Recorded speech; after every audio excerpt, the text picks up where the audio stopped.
Nuovo successo dei cavalieri del gruppo ippico nuorese che nel weekend a Roma hanno conquistato alcune medaglie individuali e di squadra nel corso di una gara nazionale indetta dalla FISDIR, la Federazione Italiana Sport Disabilità Intellettiva e Relazionale. In questa intervista Raffaella Montis, istruttrice, illustra la proficua trasferta romana. Siamo appena tornati, eravamo a Roma, a Tor di Quinto, al centro ippico dei Carabinieri. Abbiamo portato 5 atleti ottenendo dei risultati abbastanza discreti a livello nazionale in quanto era un campionato italiano.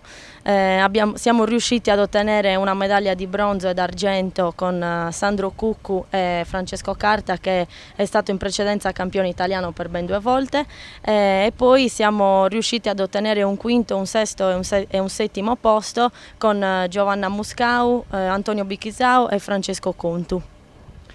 Un grande esploit che dà soddisfazione sia agli atleti sia a chi li istruisce.